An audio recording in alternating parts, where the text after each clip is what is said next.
Hi, everyone. My name is Chris Easton, and I'm the flight software architect at Stoke Space. Overview, what is Stoke and what is vehicle software? We're at a flight software workshop. Where is it used? Talk through some of the hierarchy and kind of blockish diagram stuff. And then see some of the software in action and pros and cons. So Stoke is a rocket company. We are building reusable rockets designed to fly daily. Obviously, we haven't flown, but we are in the process of basically getting ready for a couple of big tests, and have done a lot of engine testing up until now, and you'll actually see some of that at the end of the presentation. So why vehicle software and not flight software? Well, vehicle software is so we basically have defined it as any software handling real-time data. So that is your flight software stack, your ground software stack, your data processing. All of those things are handling similar amounts of bits, and we decided instead of having a separate flight software team and a ground software team, because that is where those kinds of interfaces usually have friction or problems or some data definition that you're throwing over the fence back and forth, and then you send it to the test team and you do that again. There is one vehicle software team. And so throughout the rest of the slide deck, that should be kind of taken into account, and that's probably the first experiment that we're doing.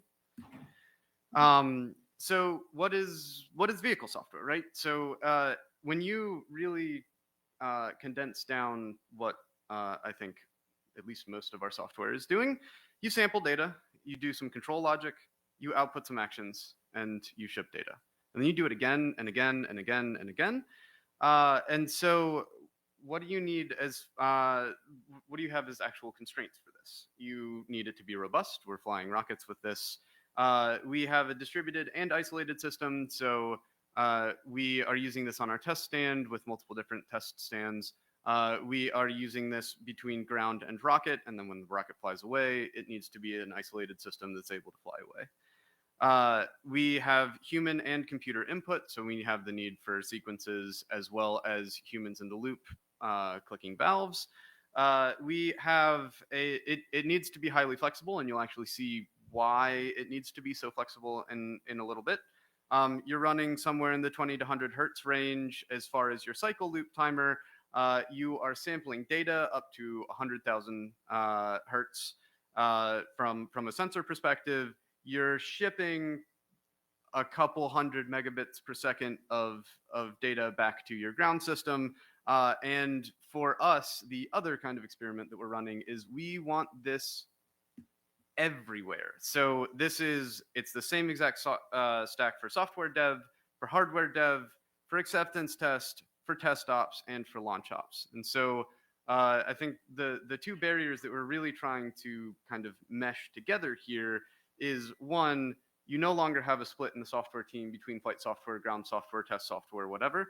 And then you also don't have the jumps between the time that you're developing on the system and from the way that the software users get used to it to the way that the hardware users get used to it to the test team and so on. So anywhere that there's we are sampling or controlling a real-time system, we have one software stack, and it has each basically there's one library to do logging, and that one logging library is used everywhere: flight software, ground software, data processing. So the hierarchy, I think one gonna start kind of big. So to us, a system is a collection of targets. So the think about this as like we have a component container test stand, which is a single thruster. We have a second stand, which is our whole second stage tester. We have a hardware in the loop system. We have a power distribution testing rack. Each one of those are individual systems, so you would interact with a system to accomplish some sort of goal or have some set of components that you're controlling. Each system is an atomic build and deployment, so you are not deploying flight software or ground software separately. You are deploying vehicle software cohesively. It is scoped namespace. You know exactly what you have as far as every single key that you are able to access. So you are not passing around data definitions because they are all generated together as part of that that deployment. You have a scoped network, so you can have replicate systems, but internal to the system, you have the same. You have unique IP addresses, and you have a console that's generated based on the configuration that comes out. So think about the system as that cohesive end-to-end capability.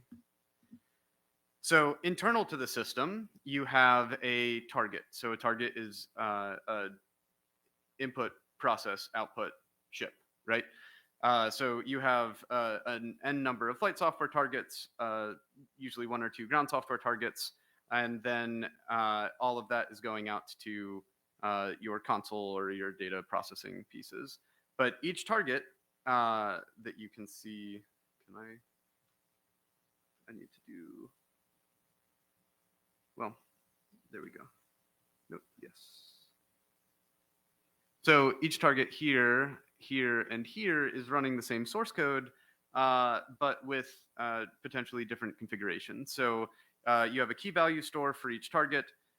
You have modules that are attached that are like your IMU or your GPS or your DAC controller, and then you are running through it with a super loop. So no event structure, no multi-message or multi-threading pieces that you have to have. It is a single polling loop, input, process, output, ship. So it is a C-based system, C or Python runtime right now. For what is currently running, we have a couple of Rust modules that we are also using. And all of this is defined in a JSON loop structure. So we have one JSON for each one of these targets that is defining basically your runtime loop, what modules exist, and any sort of configuration parameters for them. And then this is deployed on Linux. So getting down into the actual what is actually plugged into these individual Linux boxes, because we have a couple of Linux boxes and we have a whole bunch of sensors plugged in. We have channels and scaling based on a sensor and actuator list. So this is literally a CSV file where somebody says, I have this servo connected to this slot, and I have this pressure transducer connected to this slot, and here's how my power services map. And so this is the rest of the mapping. And basically, the goal here is we need this obviously for the vehicle because we're mapping out to a bunch of hardware, but they're doing the same exact thing on the test stand, right? So the test engineers are going in and adding new valves, new thermocouples, new pressure transducers all over the place, adding, subtracting, and doing that daily. So this is basically an abstraction that's set up to allow them to interact with, they make hardware changes, they change a couple of lines in the configuration, it rebuilds, and it ships to the test stand in 15 minutes. So actually seeing this in action, you can see there's 4 of this kind of like system diagram up on the screen here. So on the top left is the component containers for our second stand, or for our second stage components. On the right, you can see the first stage component tester looks exactly the same, although there's just totally different hardware on the outside. The second stage engine test stand has additional targets, and then I'll go into how we did some nav testing with a rocket car in a second. So basically, the thruster that so we have on our second stage, we have 30 thrusters in a ring as part of the big engine, and so we test each thruster individually. So we have 2 flight software targets talking to a ground software target that's commanding all of the sequence engine, talking out to the console that people are looking at and shipping data back. So what that actually looks like, is this going to work? Do we have sound?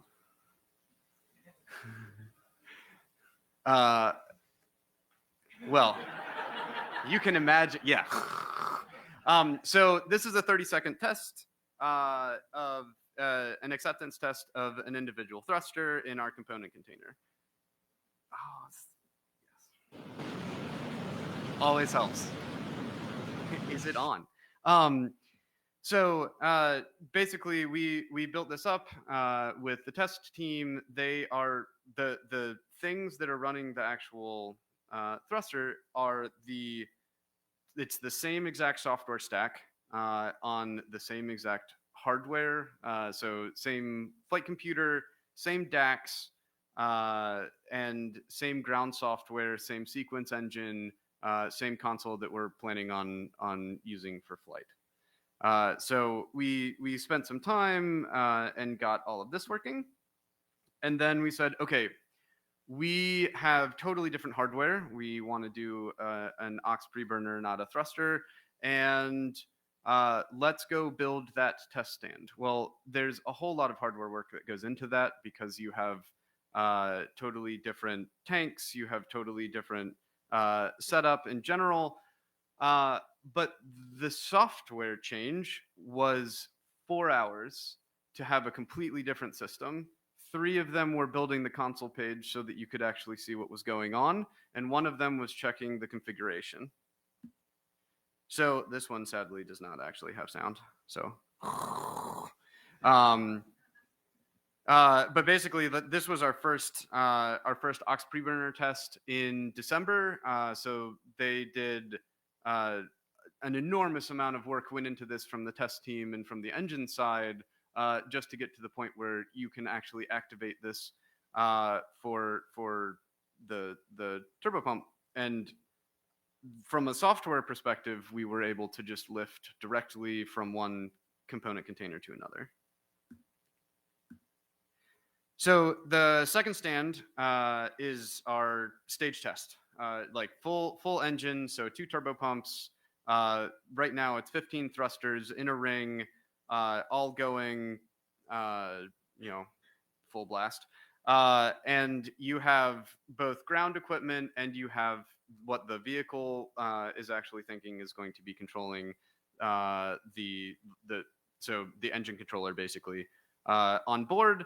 You can see that we added another target, so it's the same software, different configuration. You now have 3 things going into ground software at once instead of 2, but otherwise it's the same sequence engine and same console. And I'm going to make sure that sound is on before we go. So this is a video of all 15 thrusters firing at once. And there's actually like a handful of videos online if you're interested of a lot of this full up engine tests. But it's the same thing, right? So the test team is getting used to the same sequence engine that the hardware team is testing back in Kent, Washington, and the same kind of testing paradigm that the software team is using, right? So like the whole using the same piece of software as much as possible all the way through this life cycle. We haven't flown anything yet, but we have gotten a ton of hours on our flight software already in real situations. So the last thing for here is the rocket car. So we needed a way to test guidance and control. It's always hard, right? You can build crazy simulators. You can build a software in the loop sim. You can go fly it, I guess. But for us, we needed a way that we needed to test our nav system. There were some GPS bugs that we were working out. That actually is why we went to Rust for that module. And the so basically, we needed a good way of just making sure that everything stayed coherent over a long period of time. Well, we work in Seattle, and then our test stand is in Moses Lake, and that's about a 3-hour drive through the mountains, very windy, very beautiful.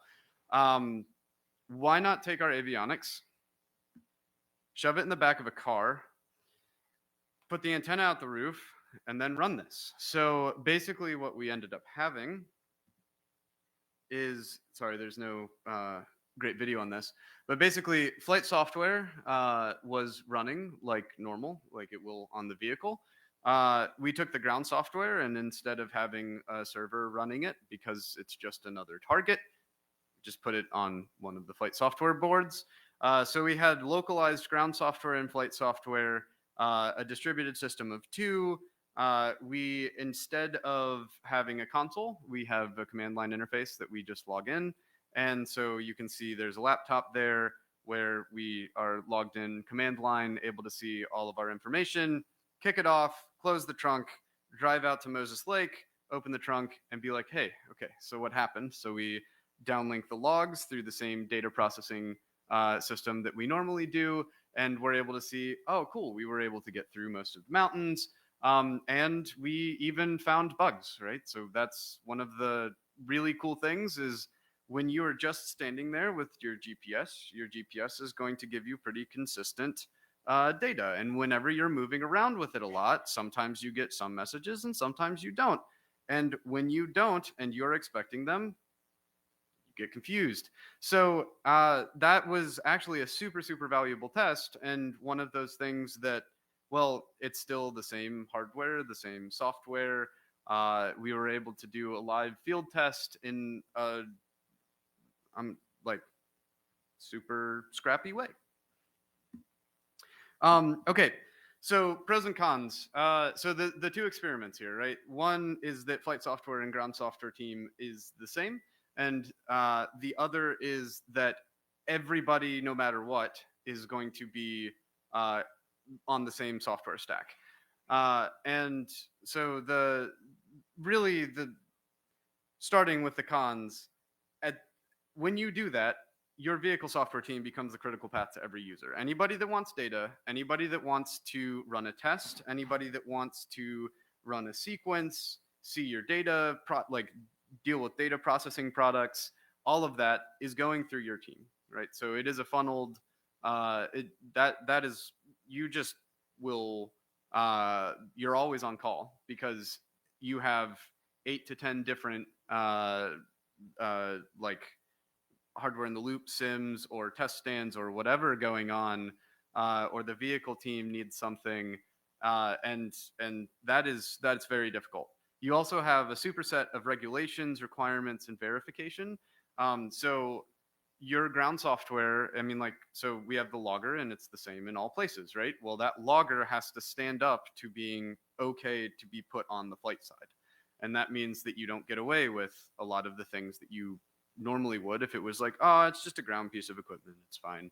And so, especially as we start getting into verification and regulations on the rocket side, that is going to come into play a lot. The flexibility continuum. So the test team wants to be able to change valves and TCs and basically wants to be able to reconfigure everything in like 2 hours and go and run another test, and then reconfigure another 2 hours later and go and run another test. That's really great. The flexibility required there versus keeping all of your ducks in a row for the vehicle, which should be changing so much slower, and that should be lagging. And so you end up having this software that needs to kind of split all the way across that spectrum and handle both the configuration and stiff requirements of validation before deployment and being able to deploy quickly. And then really, this demands a lot of vertical integration across multiple teams. So the test team is heavily reliant on the software team now. The vehicle team is heavily reliant on the software team. Avionics and software have to be very tightly coupled, and that works. We're a small company, right? We have a team of 5 on the vehicle software team. So that works because we are all excited and trying to work towards the same goal. And we like anytime you have those kinds of barriers, you will end up, going off the rails. I would argue though that this forced vertical integration is a serious positive because we get all of the feedback. So as soon as we have a release, like we release once a week, that goes out to the stand, that is tested, and we can say, yeah, that we know that that DAC fix is good for the vehicle that can go out next week. Or the stand is continuing to give us feedback on, hey, but we want to be able to do X, Y, Z with our sequences versus the way that it's happening now. And so you have so much more interaction, and you kind of have this, I think, like this mesh dependency that's being built across multiple teams. And so instead of having that integration big bang, which always happens every time you jump one of those divides, it's it's forced up front. Um, so it also forces you to make a lot of scoping and commonality decisions to just do the like you don't have time to make multiple loggers. You don't have time to make multiple different sequence engines or ways that you're going to test your hardware or any of that because there aren't enough people to do it. And the other teams don't have a software engineer to just go do the thing. So you end up having a lot of those commonality discussions. You end up having some sort of compromise optimality discussions. And honestly, I would say that those are very beneficial, especially if you can keep everyone happy and going in the same direction. The immediate feedback, we have hundreds of hours of test time on our software stack now, which is insane because we haven't even flown yet, and we are just getting the rest of the simulators up for the vehicle. So the fact that it has been exercised time and time again with so many hot fires is just amazing from a runtime and test time perspective. In general, we have eliminated integration jumps. We built a brand new vehicle for the first time in December, and the operators were able to get trained in like a week, and we didn't have any software changes. Like we obviously, once they started getting into it, they were like, oh, can we add this or this or this? But it wasn't a, okay, now we have the vehicle, what do we do? How do we plug it in? What is the next? There's no box in the middle, right? Or there's no integration mismatch because it's the same exact system concept. And then all teams are learning the same system, so you don't have one group learning Cosmos and then another group getting on whatever is next, and then having to branch between all of those, right? It's one common system.